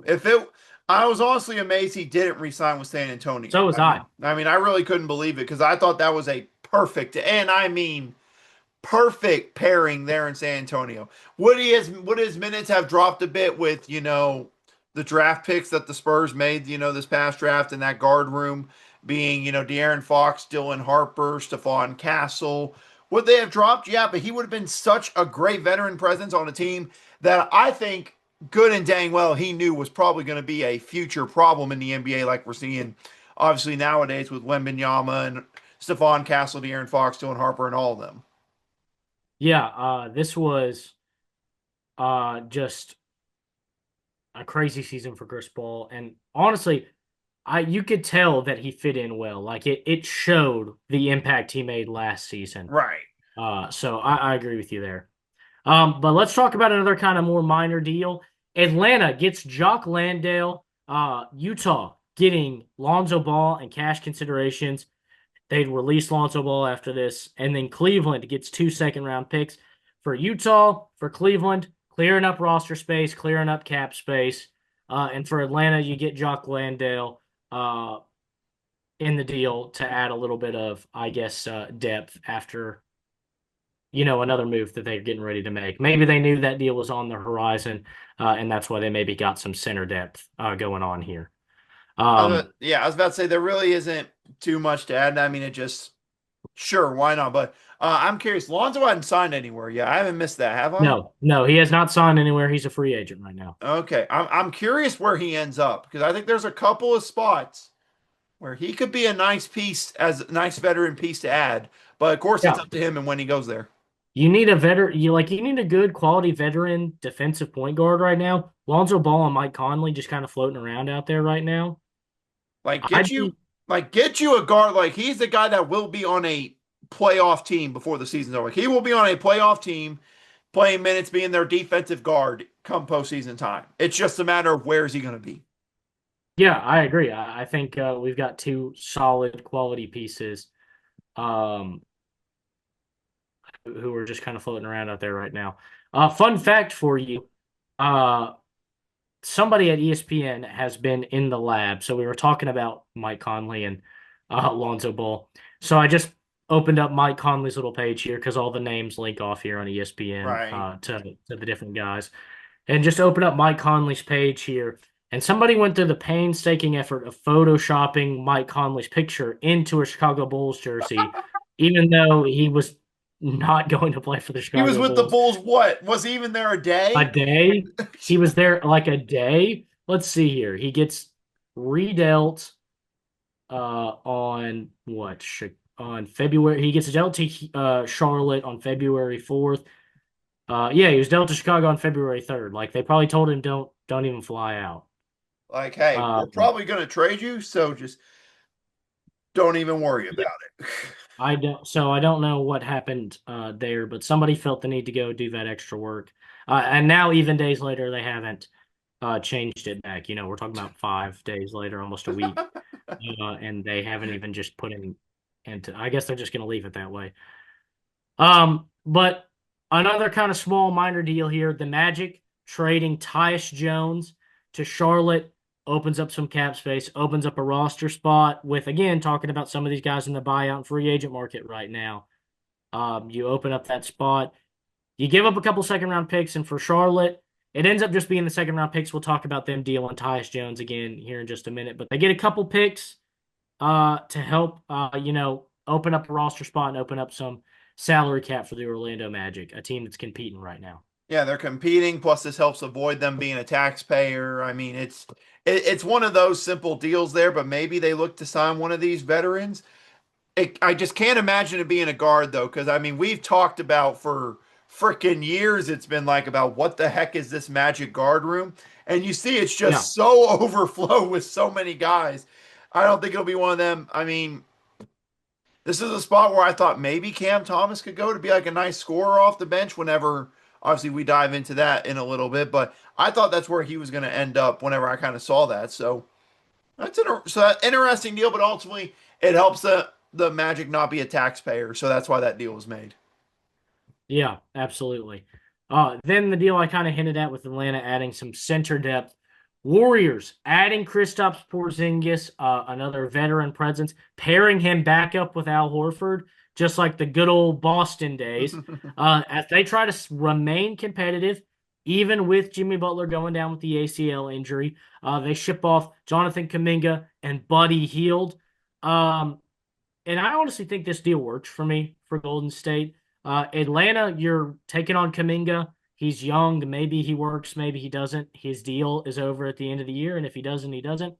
Buddy Hield's a good quality veteran, a good shooter. He's clearly found his role as being like that shooter off the bench on these contending teams. So I think not bad haul when you're just kind of in the middle of a rebuild, and it gets you kind of out of the Kristaps Porzingis situation where Kristaps isn't bad, but you ended up not being the team you thought you were going to be this year. Right. Uh, and now for Golden State, like I said, I think this adds some quality center depth. Really the best center on the team before that was Al Horford. And, Al Horford's best days are behind him. So I think getting a guy like Porzingis to now plug into that starting lineup helps throw him around. And, I think the big thing for the Warriors, we'll talk about it, and it's a little bit of a spoiler because we're not quite done with the deadline yet, but not having to give up Draymond Green this offseason, I know that's something they've been hesitant against. I know he even kind of openly talked about him and Kerr sitting down and kind of having the conversations. Him and Kerr were both kind of open about it that, they had the conversations that, with his salary, his name's been thrown around to help make a deal work. And I'll say this much about Draymond Green, something I may have never thought I was going to say about him before. He was really professional throughout all of this, and he Right. took it really well for a guy who's known for not being very professional. Um, and honestly, it's good for Golden State to be able to keep him around. I know the salary's kind of crazy, but they ended up not making, the big deal, the big Giannis deal. Nobody ended up making the big Giannis deal that a lot of these teams were kind of hanging on to and trying to make happen. And so with that happening, they get to keep kind of the veteran presence, one of the heart and souls of the team, and kind of keep that chemistry together as they try to compete again, even without Jimmy Butler. I'm just happy this deal happened solely because I'm sick and tired of the Kaminga saga there. I'm happy that Agreed. Kaminga saga is just done. Because every time I heard about the Warriors, it wasn't about anything good. It's just, well, what's the latest on Kaminga? I'm like, I don't give a crap. And now he's in a spot in Atlanta where if he works out there, great. Maybe they have some for the future. If they don't, he's a free agent this offseason. He's not the Warriors' problem anymore. I think Porzingis is a great fit there for the Warriors' offense. I think we can all agree with the Warriors' offense. He's a phenomenal fit. Um, Obviously, we'll see what Barr's competing does. I will agree with you on Draymond, though. He was way more professional than I expected to be. So I will give him that, to say the least. But for the Hawks, look, it was a move where they signed him. They got him in the offseason, thought maybe we can compete this year. You're clearly not. So let's look to make the move and get rid of him and get something for him. Buddy Hield, I do feel bad, was kind of just like tossed into the deal because Buddy, I think, was well loved in Golden State. Everyone loved Buddy Yes, he there. was. So it hurts, I think, a bit for Golden State as far as that front, but I think Porzingis will fit in nice well, and I'm glad again. I don't got to hear about the Kaminga saga with the Warriors anymore. Yeah, I completely agree with you there. And it was kind of one of the more uninteresting sagas in NBA history Right. because nobody really wanted him. Exactly. He wasn't really playing like he showed flashes of talent, but he wasn't really playing well enough for a guy to be making a big stink about his opportunity. Well, and plus you remember the GM coming out and saying, "Well, in order for us to trade you, someone's going to have to want to trade for you." So, Yeah. like he basically came out and said, "Buddy, nobody wants to trade for you." And I'm just like, "Good Lord, this is just somebody make it end." And then fortunately, this deal happened where we don't got to worry about that anymore. He can go to Atlanta and do whatever the heck he wants to and sign wherever he wants to in free agency. Just do whatever. Yeah. The crazy part is he like chose to come back on like a 2-year deal or something or I whatever it know. was. I know. That was the whole mistake in the first place. It was Yeah. because what It didn't was the just Miami Heat like try to get him like to a deal in free agency? I want to yeah, say it was probably. I think them, so. maybe, or someone else. And he chose to come back Somebody to the did. Warriors. And I was like, what are we doing, dude? Just let it go. It's so Yeah. like Ferris Bueller. It's over. Go Yeah, home. you're the one dragging it on here. But then the Warriors stay a little bit active, opening up a roster spot. They trade away Trace Jackson Davis to the Toronto Raptors. This helps give the Raptors like their ideal player, a lanky Yeah. 6'9" player who can defend all positions, play pretty much any position. It's kind of been the thing that they've been building over the last few years. Adds another kind of depth piece for them. And in return, the Warriors get a draft pick. This also helps them again. We talk about teams trying to go through the different tiers and drop down in the luxury tax and whatnot. And this helps them kind of dodge that after adding the big salary in there from Kristaps Porzingis. So kind of another one of those little minor deals we see here. What do you think about potentially? And I think this is a good deal for the Raptors. I think this makes Yeah, some agreed. sense for them. Like you said, it's good front court depth for a team. He wasn't really playing as much for the Warriors. But I was going to ask, what do you think about potentially Lonzo Ball heading to Golden State for like a defensive position there? I know they have Pat Spencer. I know they have Gary Payton, but it's just I really feel like we haven't seen too much of Gary Payton as of late. So I kind of feel like Why not take Yeah. a swing on Lonzo? He's a good defensive guard. He can facilitate. Why not? Yeah, no, I completely agree with you. I think that that's definitely an interesting landing spot. I don't think it'd be a bad move at all. And you talk about a guy like Jimmy Butler going down. I think even if you talk about guys like Gary Payton, Pat Spencer playing for this team, uh, I still wouldn't hate picking up Lonzo Ball. You're losing so much. It's going to be hard to replace the scoring of Jimmy Butler without making a big trade. But it certainly could help you on the defensive side of the ball to bring in a guy like Lonzo Ball. Yeah. So We I can think, recreate him in the aggregate. We can yes, recreate him in the we can, aggregate. we can, we'll get one guy that can play his defense, and then we'll get one guy that can replace his scoring, and we've made Jimmy Butler in the aggregate. You're exactly right. Uh, then we have another kind of minor deal here. Knicks trading Gershon Yabusele to the Chicago Bulls for Dalen Terry. I love Gershon Yabusele, so I was like kind of like a little hooray about this. I kind of wish he had gotten dealt to a contender because he is a good quality piece for a contender to have. Like he's another like stretch four that has like some decent like slashing ability. He's just a fun offensive piece for teams to have. He gets exiled to the Windy City and he's not even a guard, which I think is unfair to him. Uh, but and we kind of get rid of Dalen Terry. Dalen Terry was good at Arizona in college, but I don't know. He just didn't really fit with what's going on in Chicago ever. He really worked well when he was paired with DeMar DeRozan, when DeMar DeRozan was the guy mentoring him. Mm, And then when we didn't bring back DeMar, when things kind of fell through there, you could definitely tell he just hasn't been, the progression kind of stopped. He's flatlined and he just hasn't really improved any since then. So I get it. Again, just kind of cutting off everything and getting ready to start anew. It'll be fun to watch Gershon Yabusele play for the Bulls. yeah. Can And the I Knicks get a and good oh, athletic I wing. was gonna add in Yeah. here. Whenever I saw this trade, you know what immediately what I thought of, and I'm sure you'll find this funny. Whenever I Yes. saw this, my first immediate thought went to when we did the list of people's like requested list, and we did top five thickest NBA players. Like I legit, when I saw this, I was like, Austin's got one of the thickest NBA. I'm so happy for him. Like Man, legit, it's when I saw it, that was my first thought in my head. that was a long time ago in the Bull Take podcast lore. The top five thickest NBA players. Kyle Lowry was still in Toronto. Yep. DeMar DeRozan may have still been in I'm Toronto. trying. I can't remember who else because there was Yabusele, obviously, Kyle Lowry. I can't even remember what the rest of the list was. I'd have to go back and try to find that episode. That's early days of the Bold Take podcast. Didn't we do a top five Like good, cutest best, NBA players, most handsome, best or like best looking? looking. Yeah, Yeah, we all know something who like number that. one was. We don't got to waste time. We all know it was Yeah, Kelly Oubre. We all know. we knew. He was definitely up there. I remember that. I think it was like Zach LaVine, Devin Booker, Ben Simmons. Your classic. Ben Simmons was on the list. If Yeah. that tells you when those lists were made.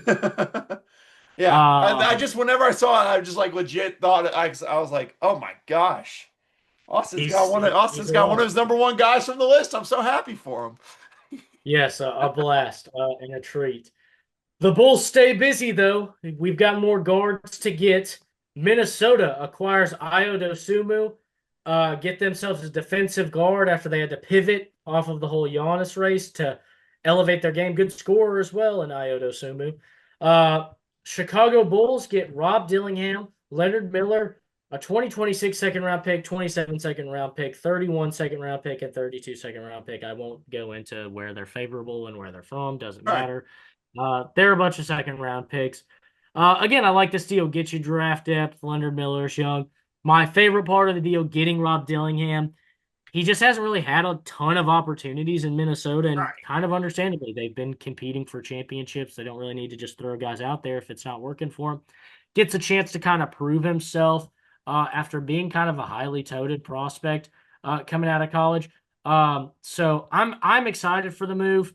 Coming out of Kentucky and just hasn't really had a lot of opportunities. But you get a guy like Ayo Dosunmu in Minnesota. This is a huge deal for them. Adds another scorer, adds some good backcourt defense, which I know Mhm. they were kind of looking for um, in this trade deadline. And maybe brings a little team chemistry. I know we didn't play with Terrence Shannon, but both guys who were stars at Illinois, maybe that could be something that goes well for them in Minnesota. And I'm also kind of surprised Terrence Shannon didn't end up getting shipped off from Minnesota because he's been playing good, but he's kind of like on the fringe of their rotation. Like he plays Yeah, and he plays well when he plays, but it feels like I guess they ended up, they wanted him maybe in a Giannis deal is maybe the maybe. kind of range they're looking for. Yeah. I think it's good that they kept him. He's certainly a quality piece. But I was a little bit surprised that they kept Terrence Shannon through all this. In my honest opinion, this is to me was the whenever I saw this deal, I legit thought when I saw it, I was like, this is their Nikhil Alexander Walker replacement. That's immediately what Yes. I thought of when I saw they got him. I was like, that makes sense. And I saw Rob Dillingham gave up. I was like, I remember how excited we were to think what he and Anthony Edwards could be. But like you said, with them being a contender all the time, there was no real time for him to go in and just play. You know, Yeah. now he can do that in Chicago. Maybe we'll see what he is as far as the future there. But for the Timberwolves, to me, this is like getting their new Nikhil Alexander Walker because obviously he went to the Hawks this past offseason. So to me, this makes sense. I think he's someone who could help them come playoff push times. They look to make it what, third or fourth consecutive Western Conference Yeah. Finals appearance? Yeah. I think it's third. You said fourth, and that threw me off. It may actually be fourth. Now that you say that. Who knows? I don't know off the top of my Yeah. head. I don't know. I But just know they've been there for a while. So this is getting him, I think, is going to help them have a chance to get back there. I completely agree. It helps you stay relevant and stay a contender. And you talk about a guy like Ayo Sumu, can handle the ball and be a point guard, also has the ability to defend and play the two guard as well. So whatever you need him to do, he's another one of those quality combo guards. Then we look at the Los Angeles Lakers, and they make a deal with the Atlanta Hawks to get Luke Kennard, and in return, they give up Gabe Vincent and they give up a 2032 second round pick. 2032 so far away, doesn't even matter. And second round pick on top of that. And Gabe Vincent. Trying to stay competitive. Gabe Vincent was a splurge deal that they made, capitalizing off the couple of years' success he had in Miami. Has not come close to Mm-mm. matching that Mm-mm. ability of impact. Whereas a guy like Luke Kennard has been a solid role player on the last couple of teams he's played. Again, why Atlanta went out and got him this offseason to pair with Trae Young, Kristaps Porzingis, Nikhil Alexander. Well, we talked Again, about all the like I said, whenever I was talking yeah, about Atlanta, this is what I was talking about. I was like, they made all these moves, and I was like, man, they're going to try to compete. And then Trey Young's like, I'm not signing a contract extension. I'm like, wait, so they just did all this for nothing now? It's like, yeah. So kind of stubbed their toe there on that one, but now they get some assets and pieces out of these deals. And now Luke Kennard headed to the Lakers. I think this is an upgrade. Gabe Vincent just hasn't been that much. Luke Kennard is a kind of a proven role player yeah, in the NBA. I think it certainly bolsters a team that sits at the fifth in the Western Conference right now. yeah. Lakers fans were ecstatic when this trade was announced. They are ecstatic that Gabe Vincent is off their team. He's To gone. say the least, that tells you how it is. Luke Kennardy's a shooter. Like I said earlier, playoff teams can never have enough shooting. Get someone that Luca can find, LeBron can find in the corner, hit some big time threes for him. It's a move that makes sense for them, and really a deal that makes sense for both sides overall. Yeah, I completely agree with you there. Um, then we've got another kind of minor deal. The Sixers dump Eric Gordon and swap 2032 second round picks with the Memphis Grizzlies. So Grizzlies get the Sixers 2032 second round pick. The Sixers get the Grizzlies 2032 second round pick. And Eric Gordon heads to Memphis. Um, Kind of relieves you of some cap, kind of opens up some space. For Memphis, I don't really know why you make the deal for Eric Gordon. I guess just to have. I mean, I Uh, think they plan to waive him if I remember correctly. If he's either okay. been waived or he's pending on it. So I think it was just a deal for both sides. He's Look, let's just say he's let's been save waived. some money. Let's just do this just to get some extra stuff moved around to help us. Yep, you're right. He has been waived. I just checked it because yeah, I was like, it would make Like, sense why for a would you bring in contender. Eric Gordon? Yeah, I get it it. makes sense for a contender to go out and get Eric Gordon. He's a quality, still quality 3-and-D guy even at this point in his career. Um, so yeah, that makes a little more sense now that you say that. And yeah, I just looked; he has been waived. So yeah, just kind of pick swap, open up some space for everybody involved. Um, then we've got another 3-team deal. The Chicago Guards have finally decided, wait, we need to have at least one center on this team. Uh, and so they make some moves. They get Nick Richards. Phoenix gets Cole Anthony and Amir Coffey. And the Milwaukee Bucks get Nigel Hayes Davis and Usman Dang in a deal. This is kind of moving around role players. This gets Phoenix a little bit more help at point guard, which is kind of something we talked about when they brought in Jalen Green. Was sure Jalen Green and Devin Booker can both handle the ball, but I wouldn't really consider either a point guard. I think Colin Gillespie was like the only real point guard Right. on the team. Yep. Now you get a guy like Cole Anthony, who you can also trust to kind of run the point. Bulls get some depth, and I think the Bucks save a little money. Yeah, for the Bulls, I'm just happy they got a center. I can now remove the Chicago Guards thing from them for this Yes. episode. But for the Suns, it gets them out of the tax. I think overall is the main thing. Plus, like I said, they get a point guard on the roster.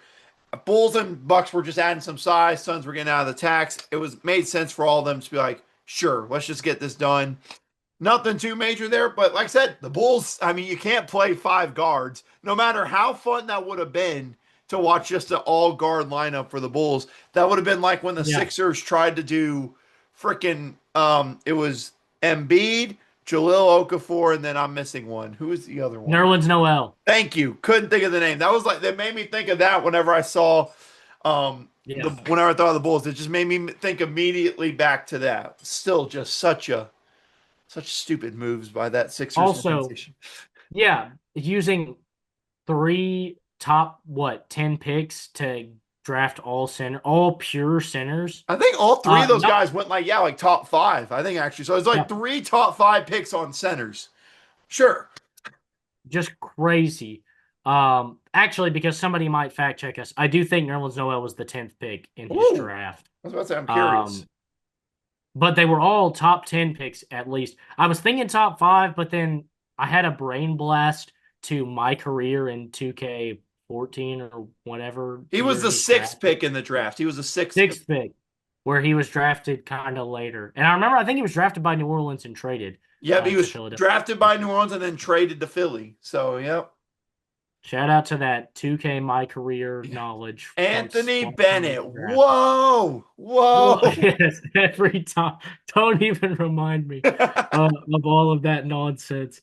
Those are the good old days. Bring back those my careers, 2K. That's what I want Yeah. in my 2K Sims. Um,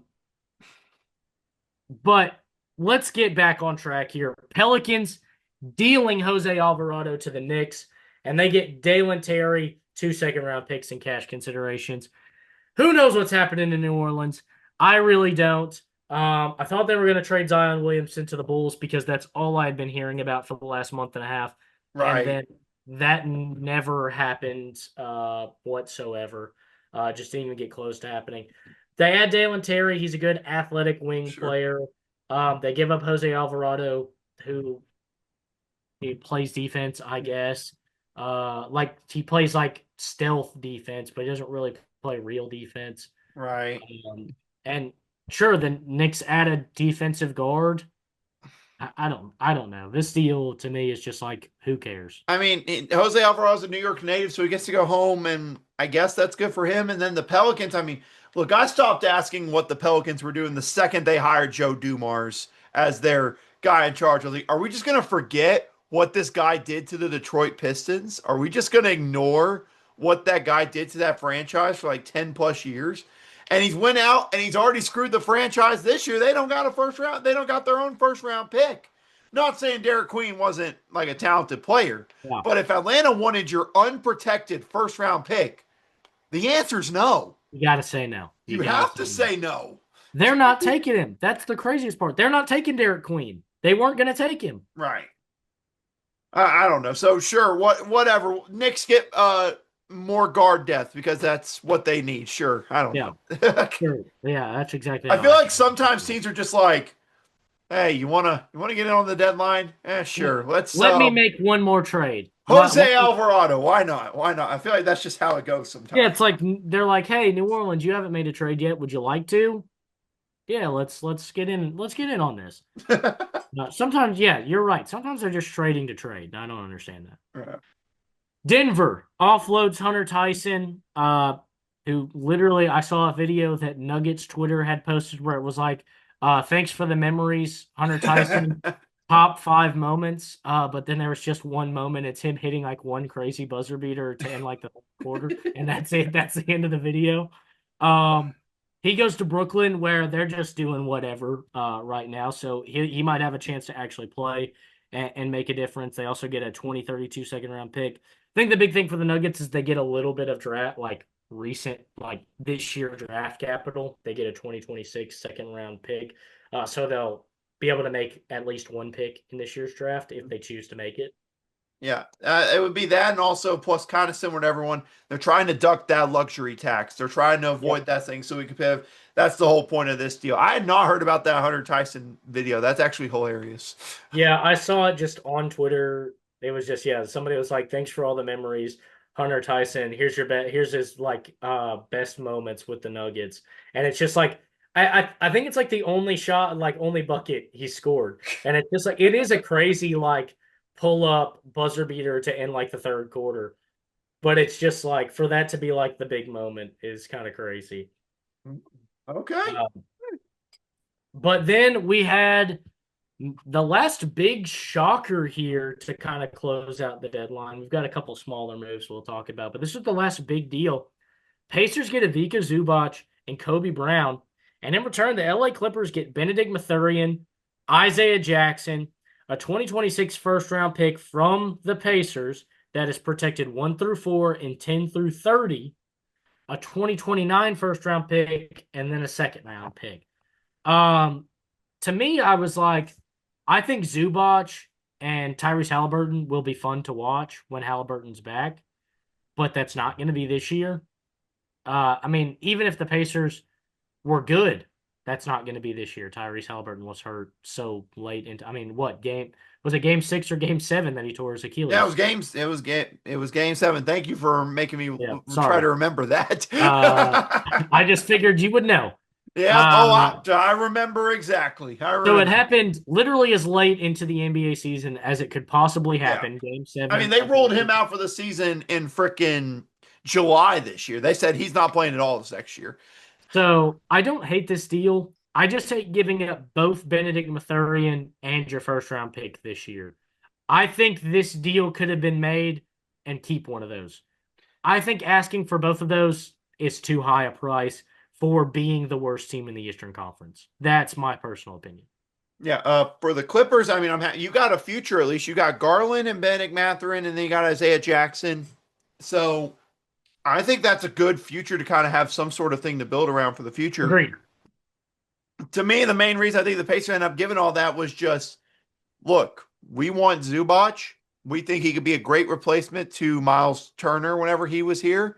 I agree. Let's go with him. We know we're going to be competing again next year. So sure, why not? And again, I would say that there's no way that they don't get in that unprotected range. But let's remember, the NBA draft lottery hates small market teams. They hate them. Like I'm just not even going to sugarcoat it. They hate them. So the Pacers pick will probably end somewhere in the 5 to 9 range, where ultimately the Clippers will get it. Which good for the Clippers because then that helps them get something for the future at least, I guess for them. Here's the thing, though, because it's like what the new lottery system that they rolled out in like 2019 is it's the first 4 picks, right, and then everything Have else the is equal, centered. yeah, first 4 have the equal odds, and then the rest I think goes in a certain order. I forget. I Yeah, I forget. think it just goes in order of like record or like finish or Yeah. whatever. So really, right now with the way it sits, I think the Pacers would be looking at like They're projected top four right now. Oh They're yeah, right now they sit at 2 if they finished in record, so they'd have like the second best odds or whatever to get the. But we've seen teams go from having the second best odds to dropping all the way out of that top four. We've seen it happen I was plenty of gonna say times. the issue is you don't really have to worry about. The thing is, unless they make the playoffs or they make a sudden surge, if the season ended right now, they wouldn't hit it 7, 8, or 9. The farthest they could fall is 6. Right. So it's like there's only 2 picks that they could end up with right now where they don't get this. I'd like to think the odds are in their favor, but like you said, with the way the draft lottery works now, it hasn't been super favorable to small market teams. No. And yeah, so you never know what can happen. I don't hate this deal. I It's just just it's a lot to give up. I think Zubac will help them. I just feel like they really wanted Zubac, and they're like, yeah. we'll give you our 2026 with the protection. And the Clippers are like, that'll do. Why not? Sure. Like, I really think that's ultimately how it was. Like, I think the Pacers Yeah. just wanted this deal so much more than the Clippers wanted this deal done. So they're like, we'll give you this as something to make sure we get him. I agree. I think they wanted to get it done. I think they want to get themselves ready for what the team looks like with Tyrese Halliburton back. Exactly. Um, Now let's talk about a couple smaller deals, just to close it all out. Hornets and Mavericks swapping guards. Hornets get Malachi Branham, who came over to Dallas in the Anthony Davis deal, and the Dallas Mavericks get Tyus Jones, just to flip flop of some guards. The Mavericks, for some reason, are trading for one of the best like bench point guards in the NBA, like they'd be competing for something. Right. Uh, and the Hornets get Malachi Branham, who Buy out Tyus Jones, darn it. We need to buy him out. We need to buy him out. I know. Let's go ahead and buy out Tyus Jones because they don't need him. Malachi Branham is 22 years old, went to Ohio State, so he's a young guard. Just add a little extra guard depth there in Charlotte. Let's see. Has Tyus Jones been bought out, or nope? He's just a Not that Dallas I've Maverick. seen. Yeah, not that I've seen. He's just a Dallas Maverick right now. And then the Charlotte Hornets keep on going. They close us out on a streak of 2 straight trades to close out our trade deadline. They trade for Xavier Tillman, and the Boston Celtics get cap consideration. Obviously, this move for the Boston Celtics, like we've been talking about with a lot of these smaller deals, gets you under the tags, saves you as much cap, gets you, again, maybe another roster spot. I don't exactly know how it pans out for them. I mean, they've been But, trying to get under that tax for what's felt like forever. Like, they knew entering this past all season they were going to have to do a lot. Like, so much so that they thought they were going to have to trade Jaylen Brown away. Like, there were talks of him going to the Utah Jazz this offseason. I remember that. And so this is just all, let's get under the tax, whatever, and end off what was quite a chaotic trade deadline. Also, I think they said it was the most players ever traded at the deadline. There were 73 players dealt.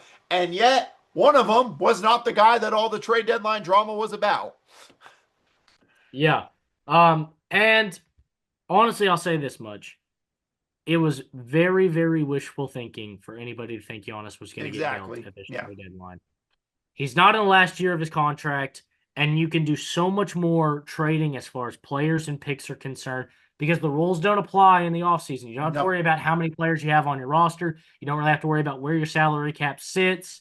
I mean, eventually you do, but you don't have to worry about it in one deal. You can just make a trade in the offseason. Then you can fix everything you need to fix as you go. The thing that made me mad was them trying to do it in the first place. Like, it felt like they were just duping people into thinking they were actually going to trade him because, like you said, the smart move is just, let's wait till the offseason. We can trade him in the offseason.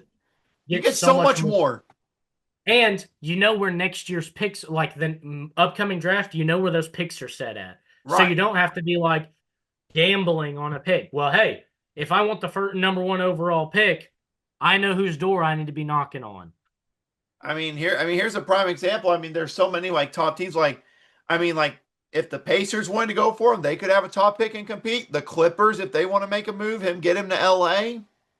Yeah, exactly. All those stuff is there for it there. But I will say, him signing that like partnership thing with Kalshi or Kalsh, however the heck you pronounce it, him doing that right after the trade deadline, I'm not gonna lie, that kind of pissed me off whenever I saw that. That kind of pissed me off whenever I saw it. Little bit suspicious. Yeah, I mean, I'm like, so was that all literally just a hoopla and whatever? Yeah. So I don't freaking know. But him, John Morant stay put. Interesting trade deadline, Austin. A lot of moving pieces. Yeah, I like the moves. I think teams were still aggressive. I think for me, again, I'm okay with the Jaws and the Giannis is maybe not moving just yet because, again, kind of doesn't really make sense for either of those guys to get moved in the Yep. current situation. Yep. Um, I mean, if when Giannis comes back, the Bucks could still fight for a spot in the East. They signed Cam Um, Thomas on the waiver yeah, wire. So I mean I think they're the Bucks. trying. I think they made actually some good moves to stay competitive for the rest of the season. Hey, if we got to hold on to Giannis, we might as well kind of keep swinging for the fences. Um, but I think to kind of balance that out, we saw some kind of surprising moves. Obviously, Trae Young did ask for the trade, but for him to get traded to Washington was big leading up to the deadline. The Anthony Davis move kind of coming out of nowhere. Jaren Jackson Jr., another one of those deals that kind of came out of nowhere. There was still a good amount of surprise and a lot of guys moving. It was definitely worth paying attention to. Mhm. And maybe I say that because I'm a Bulls fan and the Bulls did what they should have done for the last 2 or 3 years now and go ahead and start a rebuild. The only downside about this trade deadline, and it's really nothing against the deals that were made this year, is that they waited until the players were as least valuable as possible. Yep. All these guys are on expiring contracts, so they're not worth nearly as much. They're not worth Yep. the first round picks. Kobe White and Io Dosunmu probably could have fetched a first round pick last Yep. year. But because of the But scenario, it yeah, leads to that overall happening there. So yeah, it's going to be very curious to see how some of these deals work out. Obviously, what's Jared McCain going to look like in OKC whenever he's healthy? How is he going to help them? I mean, is Zubac going to play this year for the pick? Like, what's the plan for some of these moves? Because, like I said, some of these teams made these moves saying we may not compete this year, but we are looking at getting a great draft pick in the draft this year and competing next year in the NBA. yeah, this has set up an interesting situation for a lot of teams. I'm ready to keep looking at it, keep breaking it down. Obviously, now with football being done, we're starting to get into that NBA college basketball swing. So we're going to be looking a lot closer at it, talking a lot more about what happens in the NBA season, talking about what happens in college basketball. But that's going to do it for us here at the Bold Take Podcast. A great episode, a great trade deadline, at least for me. I had a blast with this one. I was kind of excited for some of the deals that Chicago made. But that's Austin Wader. I'm Austin Hill, and we want to thank you for listening.